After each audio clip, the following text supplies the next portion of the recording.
Assalamualaikum warahmatullahi wabarakatuh. Radio Futur Kirakunda International, Keranos Media, le groupe Keranos Media, be auditeur ni auditrice solo ani followers be mobe konton na itola ni konton la yo ka itanda la to bilamu le 13 septembre 2025 yo be Casamance la kono département de Goudomp, commune de Kolibantan, village de Bourbon. Amunta bi e hewba sota jami yalon ko Bourbon sate la navetanoti mi yalon ko bile nyanta kela bara ya fela Keranos Media nata pour ka couverture ke bari sate kono ni frata je foy fotal kalom yo min keta na alkal bati Bourbon sate alkalo nata pour nole kacha mba bulala père mbalo mbe kontona mbe tentula mbe jayla sate mo be kontona bismillah abarka bake sewota bake alhamdulillahi rabbil alamin allah naja sewotan kontante albota aliya alnata aliya jang sate to ndilla fama umaru mbalo wole sate lo biri anata jan atto folo burbonnum na mamol mil botanu jang wala bojang sanji tanani abota jang intel fama nata bo sarmo faka anata jang anata je sate kura jang mi yente bama wulu kafa jae keba wala intel bama wulu wala tata fama feje jana sarmo faka aka nangata nga sate yitandila anata jang ijiyata dulo keba sare cewel woto mo jele mo sate danta wotole bidum wolle nate tambiñola fo e fotata jaye tummo yitayla biri tummo yitayla isaita ibonna sate jmal sar mamad pakaw e bota sar mamad pakaw inata sare cewel wol nata tambi feje nata fo e sate yitandala jam woto mo jam pakaw satel danta sar cewel kata ko bantan sate mantan jamma fango bidung biri anata sate yita dala asaita ndela fama tata a doma kili ini renyun tay kacata e bend wala sambar balde o abba ma sunkur fula dingolo mo woti ani fama fon le jallo wol fama le jam umar mbalo wole satelo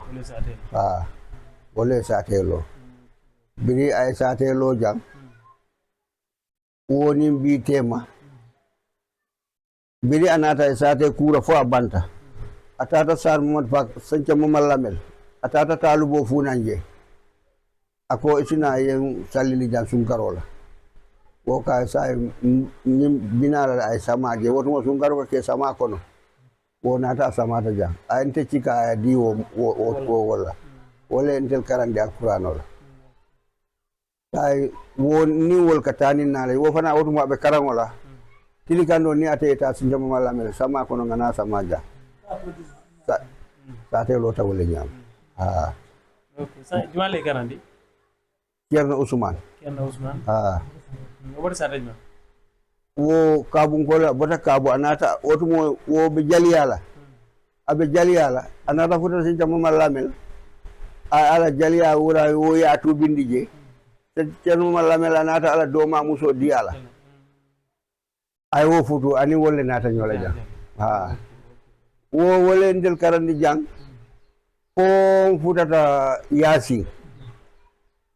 na kotoma Mamadou Mbalo woduma wobe karangola sarmo paka sinta Cerno Demba wo alqur'ano futandi wo saytana biru wol sayta wole londo warta atete abota janga tata sare hala biri abita fama ko say itete nadim manta dinola ita sambala to ka dum be kideri ne jang nde tuta won nyama ja ana tam bondi andi sirfu ke dola Madina Guna dala kafa sate ko misira ba Mariam dia bugu bala ente samba karam laji inte karanta le fo alqur'ano nga fudani bari ma fasari inter birin na tan fama be kideri jan sate kata kanala ako ni sai alfin kide fataja yo wolle nani satelo nya biri ay satelo wo Ceerno Ousmane biri wo tata nya koto Mamadou Mbalo wolle rampala sata almami yalla wo tarta je fo na doma do fana tata dum karandula biri wo nata Mamadou Mbalo anata almami ya cika ya di wala ka fa Sadio Kade Sadio Kade Sadio Sabali aya di wala wo fana tarta almami yalla ja tarta almami ja fo wol beleta biri wol beleta bidon almamo ñimmo sabole almami akini sata kono biri wo bandaje nañin doma adimma yata wo fana bota karandula ka fay mawdo mbalo nga wolle tambini say almami yalla ja di wolle mu jang almamo mawdo mbalo wolle mu jang sata ñin dimma wolle mu jang sata almamo ko tata wolle nyama alkaliya birin nafama banta Mamadou Mbalo wala yata wala mun na kotomat biri wo banta intele na tata idal alkal yani nyinante ma mo samira no asi keno sanji jalla wo Ablaye Wade asita wado Ablaye Wade Mamadou ko manda goto wadde Ablaye Wade mula jango intele na tawo 2007 2007 wo birin natan wo nte natan ko mbe démissionner la conseiller ka tele mu alka conseiller fana ke na conseiller kele Ablaye Wade la conseiller folo ntelum ntele nata kenu fana president dominialo e be kunton ko de ntele tambini je commune de Kolibanta keta je conseiller bi wo boda je nara na dimma Yusuf Mbalo tay nga wala tambini conseiller ala ja biri wo bodaje na doma muso say wala be conseiller ala sate be wala nyama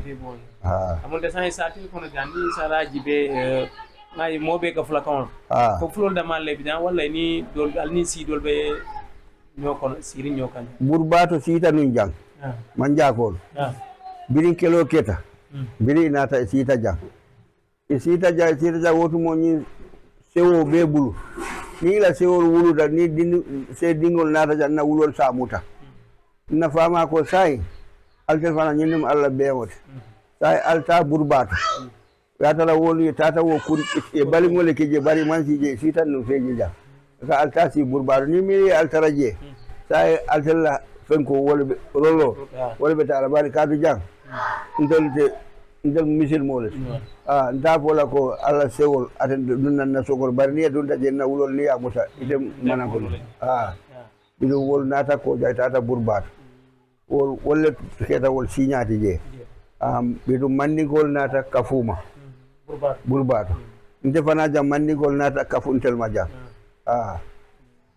kon jan fulol ni mandigol le bi jang bari mandigol fana tatale wol tatale sai fula dammale be tin saten ko ja fulol dammale bi ko la sate ko ja est ce que événement den sota jana mi yalon ko moy say tandino mola yalon ko be la mola be jibe la ko jangay sate ko na évolution wala fendo jantel birin sita ja ngani jamano jang dinni ngol ñim balon sengo commencé jang alhamdulillah rabbil alamin kontaan da bake wo sango be balo ke jam fo e kupo nati inata fala balo ko suye jang supile fe fango nata jang ani ala no malan kol be nata mabeje wo sango fo na juma ni so ako baba ni so bondi adi nyilla ni so le fa wo balo sengo supile fe ako santo anene manni balo sifa je wula sate kono burbon nanyim sifa ako kontaan da bake wo histoire wo be mbulu jang ani sate fana jam bi sita jang alhamdulillah rabbil alamin mbe ñoo suturali jang nka ku bele tamandi bari buka samba ñola silola badi ya dama ani kairo ni wala be siri jang sai muna kuma fono mole mini alon ko be jibela ani min bela mola population du Kolibantang ani burbo sate mol alon ko be jibela sa fono fula kangola bangolo mande kango isa fono mande ko na la presi na muruna ko kadi don be bismillah sai nyin kay alhamdulillah rabbil alamin fo ala tentode ndella nyin sate na jang bilin na ta jang kayra dorom mbe ala tendula mbe paka ko tendula ndel mo Kolibantal lun tawlet bilim bodaje ndel yen sambanan kulungola fo jam nananya ye bulandi kulungola ni fengol fo Kolibantang bilim fotata Kolibantang suuto mo kilo nata sate kumande kay kulungo fotata bako do tabulo se Kolibantang be tata bato inata dol man capita so fa kulu mo siata woto mo Kolibantang mo be siare ndella nani sate di jang nga ala tentu bakale nga Kolibantang fana jay nga tentu bi sita jang kayra tan ni yendel foto jang Kolibantang be lori ni nena histoire so don nin sarte nen ko wo ala taala ko la Kolibantang ko lentel kanani kadu ni wonde no wolu ñofaɓe kila jang bari Kolibantang nte fen fo na Kolibantang fo ala tento burbom be ala tentula be Kolibantang tentula kila barka barka minen de sare do min jetti Allah e nelaɗo min ñenen jetta Kolibantang min jetta pakaw no bere wona seeɗa gila min gari ɗo hanne han hakkude amen e Kolibantang histoire meeɗa heerde minen ɓe nangi ko minen komi hoɓɓe mumen tan ha ɗo yaate han ɗo sare de gila min gimmi sare Mamadou Fakaw min gari ɗo kala ko heɓi minen ko minen e Kolibantang minen jaddata minen gimmota ɗum ko yettude Allah wonni sare nde yeehi ɗo sare nde fi yaha heddo galle amen o tan minen tan e baba amen min jooɗo sare nde arsira seeɗa seeɗa ha arta ti sare nde fi yaha minen min jooɗo gartal taɓɓalngal sare nde wondi ɗo gartal taɓɓalngal sare nde wondi ɗo ɗo alhamdulillah rabbil alamin min jetti Allah minen jetta musidal ngal fi woni keɗɗo woni pullo nde sare ɗo ko dulo sare ceewal foore o ko ari ko ta ceeɗe ko sare ceewal kaaɗi gila min ngari min cinci ɗo tan foore o ari wi duloyo joni noon pak tumbugaji fuɗɗama arede joni jen holloyam hoto ka tonni dulo ari ha yetti cagol amen ngol ko ha yawti faro ngo ko wiyo ko ɗo joomi kattani wiyo awa mo yehi sobali wimi yo Silema Jebal hoto ka tonne Silema yehi ha Kokum yo ɗo ha tani on tuman bo yehi Kuboni lamdiɓe hoto ka tonne ɓe kolli faro jaren wiyo ko ɗo mi kattani on tan o tubako woti on tubako wodi nde ladde foore ta ko ladde nde mo faala ɓamde alhamdulillahi rabbil alamin min jetta Allah minen jetta o cukale amen yaltuɓe ɓe cukale amen iwɓe nde saare ɗo jeeyi ɓe kola Allah nelaɗo kala ko jiiɗo min mbawi ɗo wadde ko Allah e ɓen minen jetta ɗumen minen calmina minen duwano omen saare nde kala haaju mo nangi cukale ɗe nangana minen ha aduna o fi yi'a minen hen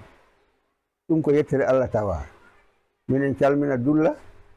ka e cukale mum ɗe fifi mi wawata limde kaari e kaari nde minen calmina dulla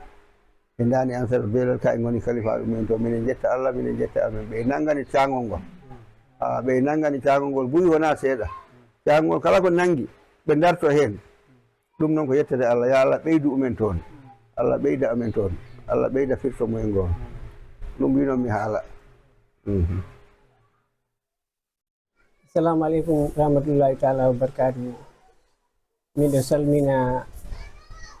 saare yimɓe saare ɗo miɗo salmina dental ngal mbiɗo salmina kalifa saare o ɗum woni Alhaji Amadou Balo miɗo salmina arɓe ɓe mi anda inɗe mumen kono miɗo salmina ɓe no feewi on ko yimɓe Kirakunda yo idi ko fof eɗen jetta Allah e nelaɗo kono iwra saare Mamadou Fakaw Oumar yoɓa immori saare Mamadou Fakaw adi Bourbon ko ɗum ɓe lambi ɗo ɗum noon kala kalten ni ɗo par ce que min a yimi haalani e théâtre ko wiya mi haala e Pulaar e ko Pulaar noon kala ɓurmi wewtude mo idi ko fof Umar yoɓa immingal mum Sar Mamadou Pakaw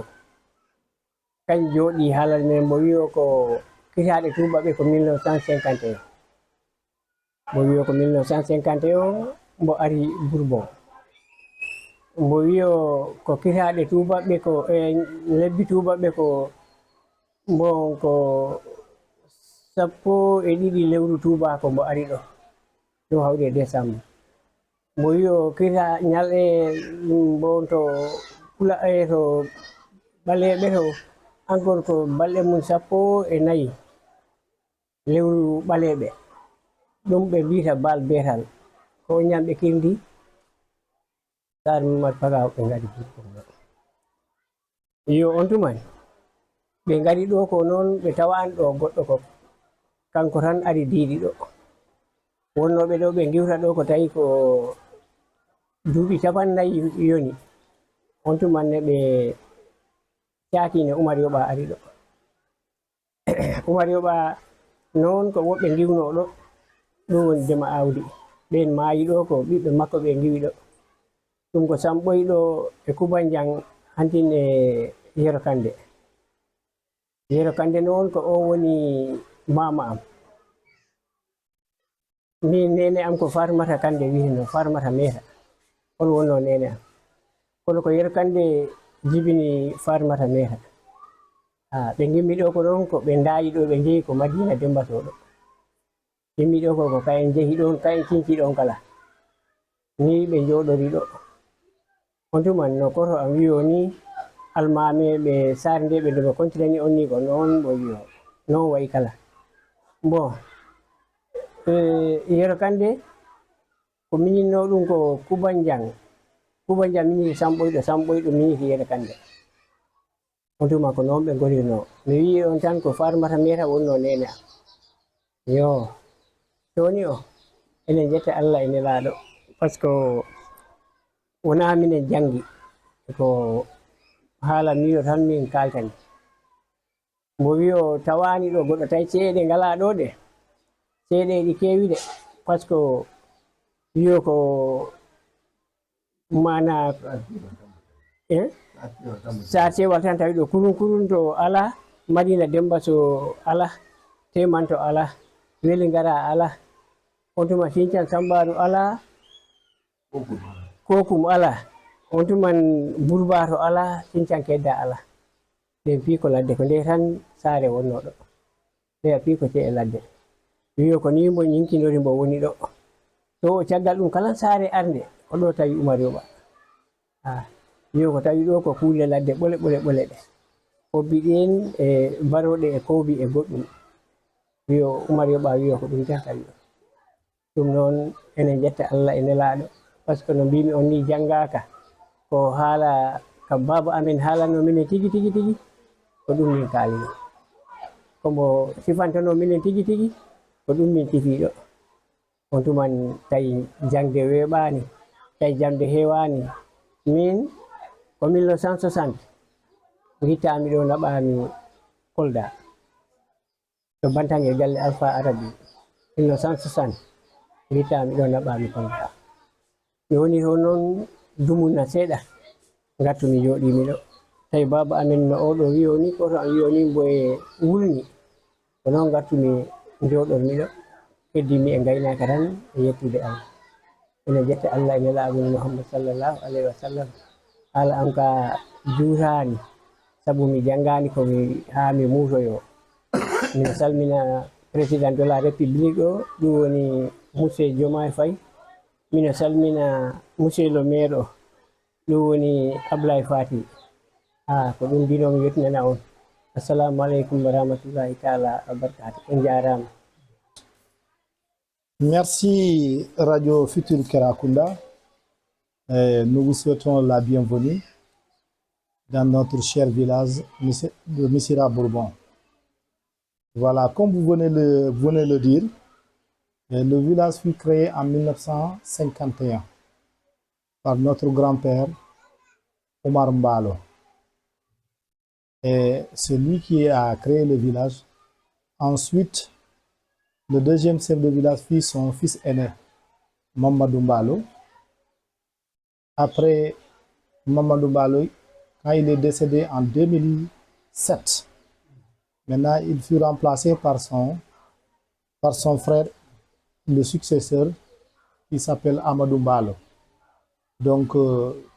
depuis sa création, le village compte 3 chefs de village, comme je viens de les énumérer. Donc, concernant les imams, donc, il y a eu encore 4. Le premier imam s'appelait Tcherno Ousmane. Après Tcherno Ousmane, ce fut Mamadou Mbalo. Après Mamadou Mbalo, il y a eu Sadio Sabali. Après Sadio Sabali, c'est Maodo Mbalo. Donc, ici dans ce village, nous sommes en famille. Donc, concernant... les ethnies aussi, est-ce que il y a une seule ethnie ou bien il y en a plusieurs? Auparavant, il y avait 2 ethnies. Il y avait des Mandins qui étaient de l'autre côté, la famille Mandian, les Nois Mandian et Moussa Mandian. Une partie actuellement est à Velengara. Mais hormis ça, vraiment, aujourd'hui, présentement, voilà, il y avait encore les Manjak qui étaient là. Donc, il y avait 3 ethnies. Il y avait les Peuls, les Mandins et les Manjak. Les Manjak, après leur tradition, donc il y a eu un événement. Donc, le vieux les avait suggéré de rester un peu à l'écart parce qu'il y avait leur porc. Ils faisaient des dégâts, donc pour ne pas créer des problèmes.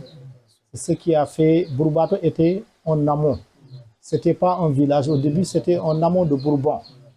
Donc, il dépendait directement de Bourbon. Donc, après ça,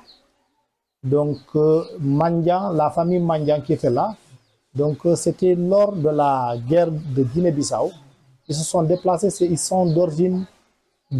originaires de Fambantan.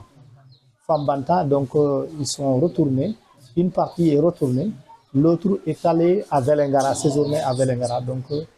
en quelque sorte, c'est les ethnies qui étaient dans ce village. Actuellement, il n'y a que l'ethnie Peul. Et voilà, actuellement, il n'y a que l'ethnie Peul. Est-ce qu'il y a un fait marquant par rapport à la vie du village ou encore depuis le début jusqu'à présent, c'est une tranquillité carrément? Pratiquement ici, nous n'avons pas connu des trucs tragiques parce que c'est une famille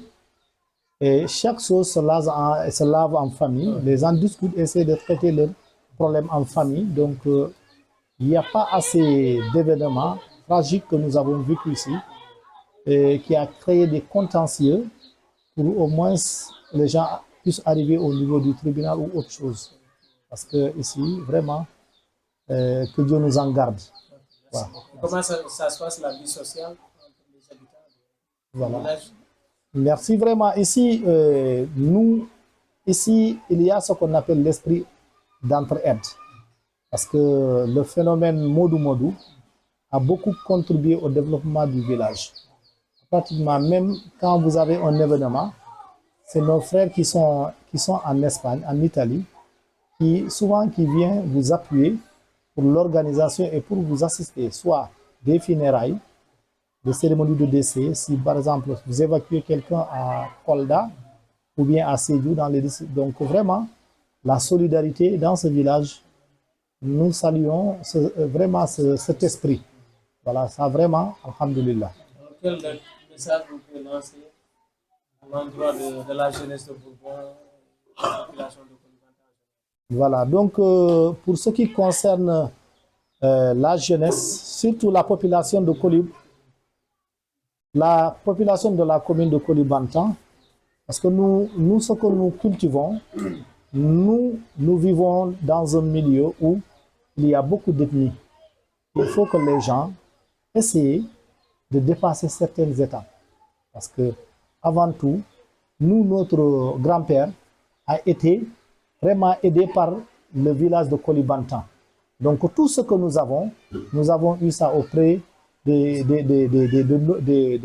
populations de Koulibantang qui nous ont accueillis à bras ouverts. Nous demandons encore la jeunesse d'œuvrer dans ce sens. Il faut intégrer les gens, il faut aller vers les gens, cultiver souvent cet esprit de solidarité et de cohésion sociale. C'est ce que nous demandons là, surtout la cohésion sociale. Parce que pour développer la commune de Koulibantang, on a besoin de tout le monde. On a besoin des Mandins, on a besoin des Peuls, on a besoin des Manjak, on a besoin des Mankagnes, on a besoin de tout le monde. C'est ça le Sénégal. Le Sénégal, c'est ce qui fait la force de notre chère nation.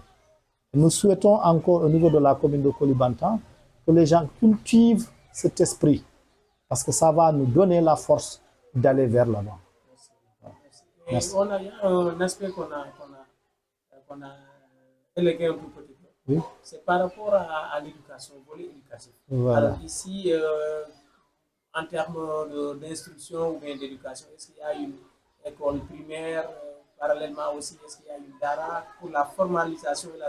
et la formation, excusez-moi, et la socialisation des enfants? Très bien. Est-ce qu'il y a beaucoup d'intellectuels ici? Voilà, merci vraiment. Vous venez juste de nous interroger concernant ce qui nous intéresse, c'est tout le volet éducatif. Ici, nous avons une école primaire.